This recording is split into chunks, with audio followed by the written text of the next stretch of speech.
అందరి చేత కీర్తించబడ్డటువంటి నారాయణుడు 4 వేదములలో కీర్తించబడ్డారు, 18 పురాణాలలో కీర్తించబడ్డారు. మీ అందరికీ ఓ చీటీ ఇచ్చారు కదా, అందరూ మళ్ళీ ఒకసారి చెప్పండి. మద్వయం తద్వయం చైవ ప్రత్రయం వచతుష్టయం అనాపలింగ భూస్కాని పురాణాని పృథక్ పృథక్. ఈ శ్లోకం యొక్క అర్థం ఏంటి అంటే మద్వయం అంటే వ్యాస పరమాత్మ మా అనే అక్షరంతో 2 పురాణాలను రచించాడు. మత్స్య పురాణం, మార్కండేయ పురాణం. మద్వయం బాతో 2 రచించాడు. భవిష్య పురాణం, భవిష్యోత్తర పురాణం, దాన్ని భాగవతం అని అంటాం. బ్రహ్మయం బ్రా అనే అక్షరంతో 3 పురాణాలు, బ్రహ్మ పురాణం, బ్రహ్మాండ పురాణం, బ్రహ్మ వైవర్త పురాణం, ఇలా 3 పురాణాలను రచించాడు. వచతుష్టయం వా అనే అక్షరంతో 4 రచించాడు. విష్ణు పురాణం, వాయు పురాణం, వరాహ పురాణం, వామన పురాణం అని ఇలా 4 పురాణాలు రచించాడు.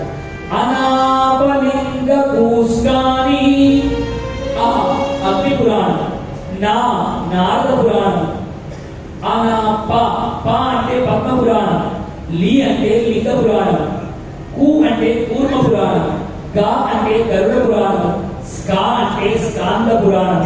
ఇలా 18 పురాణాలను మహానుభావుడు రచించాడు.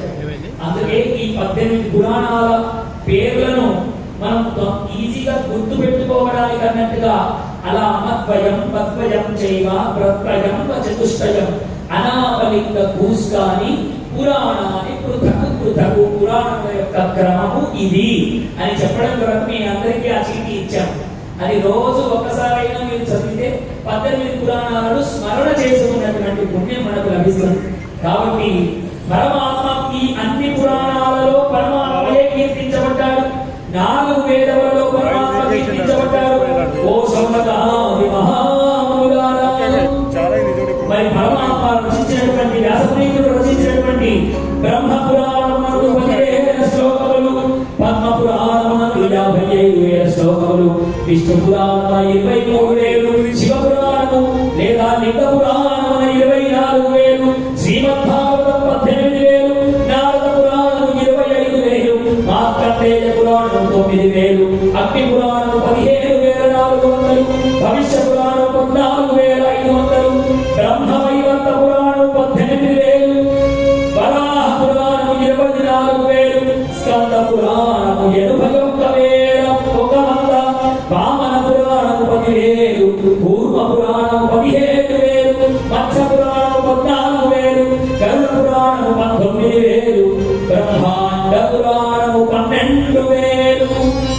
ఇలా ఇన్ని శ్లోకములతో కూడిన 18 పురాణాల మొత్తం శ్లోకముల సంఖ్య